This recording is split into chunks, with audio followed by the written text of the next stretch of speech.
Dan sudah pasti kita ingin melihat prestasi setakat malam tadi di S&P 500. Bagaimanakah keadaannya? Kerana kalau kita melihat adalah penurunan. Ini adalah setakat pada pagi ini kalau kita lihat majoritinya adalah merah kalau boleh kita sifatkan. Counter yang paling utama untuk kita lihat terlebih dahulu adalah dari segi software, infrastruktur ataupun di bawah teknologi ini. Microsoft sebagai contoh mencatatkan penurunan sebanyak 0.45%. Sudah pasti diikuti oleh rakan-rakan lain dalam counter tersebut juga. Oracle juga mungkin melihat kepada penurunan 1.66%. Begitu juga dengan Adobe sendiri 0.81% penurunan untuk dagangan pada hari Rabu. Dan juga company-company ataupun syarikat lain Synopsys Incorporated turun 1.95%.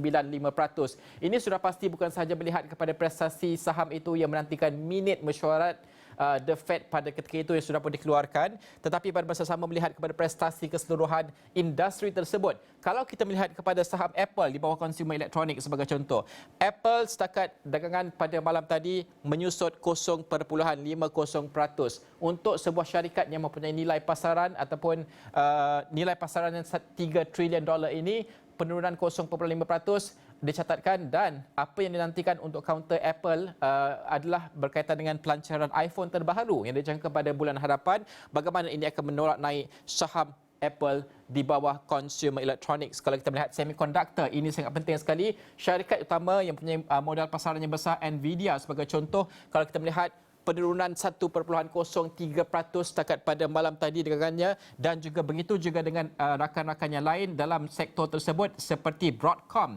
1.13% penyusutan setakat malam tadi. Dan AMD juga kalau kita melihat penurunan 3.74% untuk AMD. Dan begitu Texas Instruments Incorporated juga 1.45%. Qualcomm 1.37%. Kalau kita melihat negara yang mampu menguasai pengeluaran semiconductor ini termasuk Amerika Syarikat, China, Taiwan dan sebagainya ini, siapa yang mampu mengawal keadaan ini akan menjadikan ia kuasa besar dunia dalam keadaan konteks ekonomi semasa. Itu pentingnya kita melihat kepada counter semiconductor tersebut. Tetapi kalau kita melihat kepada communication services juga, Google contohnya, kalau kita melihat juga penurunan 0.89%, ini semua adalah counter blue chip, counter-counter yang bernilai tinggi contohnya. Dan juga Meta sebagai contoh di bawah Meta, di bawah internet content dan juga information ini adalah susut 2.54% setakat pagi ini ataupun setakat malam tadi. Kalau kita melihat kepada consumer cyclical, Amazon sebagai contoh, Amazon susut 1.89% setakat malam tadi, diikuti juga oleh otomotif. Kalau kita lihat Tesla susut 3.16% setakat malam tadi. Yang lain ini adalah masih lagi merah dan sebagainya, tapi adalah juga yang neutral ataupun mendata. Kalau kita melihat di sektor dari segi healthcare dan juga discount store dan sebagainya, Walmart sebagai contoh, kalau kita melihat masih lagi bertambah 0.05%, tetapi itu bagaimana untuk kita melihat bahawa neutralnya keadaan itu mencerminkan ia masih lagi kukuh, tetapi pada masa sama kesemua ini masih lagi dipengaruhi oleh keputusan oleh The Fed. Dan seperti yang saya bacakan sebentar tadi beritanya, The Fed melihat perbezaan pendapat oleh pegawai-pegawai dalam minit mesyuarat yang akan ditentukan pada akhirnya nanti. Keputusan sama ada akan berlaku kenaikan oleh The Fed pada sekitar 25 hingga 27 ataupun 26 bulan Julai ini, sama ada akan berlaku kenaikan. Jika berlaku kenaikan baru lagi dana oleh The Fed ini akan memberikan kesan bukan sahaja kepada pasaran tetapi juga kepada bagaimana bank-bank pusat termasuk juga Bank Negara Malaysia dalam mengemudi nilai OPR kita dan juga nilai kadar faedah mengikut negara masing-masing. Di Malaysia sebagai contoh, kita hampir mencapai tahap pra-pandemik. Kita punya kadar faedah ataupun OPR kita, bagaimanakah ini akan memberikan kesan langsung kepada perkembangan ekonomi tersebut. Kerana apa yang diperkatakan oleh pegawai Rizal Persekutuan dalam perbezaan pendapat mereka, iaitu argumennya adalah sekiranya berlaku kenaikan lagi oleh The Fed, ini mungkin akan menjejaskan pertumbuhan ekonomi yang mereka idamkan dan juga jumlah pekerjaan yang mereka mahukan. Pada masa yang sama, inflasi mereka masih lagi tinggi. Bagaimanakah untuk mereka strike a balance kedua perkara ini dan pada masa sama tidak menjejaskan juga kesannya, kesan berantannya kepada negara-negara lain yang akan menjadikan ia sebagai benchmark. Kerana apa The Fed ini menjadi benchmark untuk pasaran-pasaran ataupun bank pusat di peringkat antarabangsa?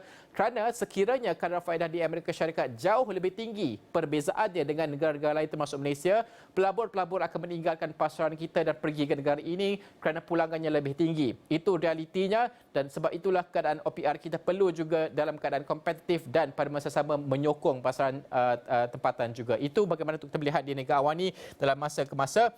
Ini adalah pergerakan S&P 500 setakat malam tadi yang kami akan rangkumkan di laman web kami astroawani.com. Sudah pasti kalau kita melihat pegawai Rezab Persekutuan ini sebenarnya berbeza pandangan berkaitan dengan keperluan bank pusat itu untuk menaikkan kadar faedah pada akhir bulan ini, dan sudah pasti kalau kita melihat juga menurut minit mesyuarat yang dilaksanakan pada semalam pada Rabu, beberapa pegawai utama menekankan bahawa kenaikan kadar berterusan akan mewujudkan risiko besar kepada ekonomi meskipun negara itu sedang bertarung dengan kadar inflasi yang tinggi.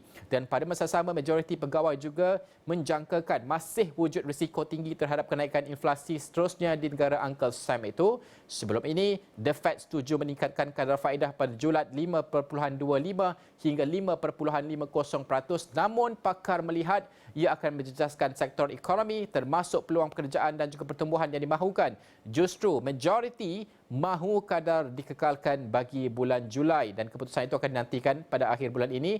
Pada Jun sebenarnya, inflasi yang diukur berdasarkan indeks harga perbelanjaan pengguna ataupun kepenggunaan peribadi di Amerika Syarikat meningkat sekitar 3%.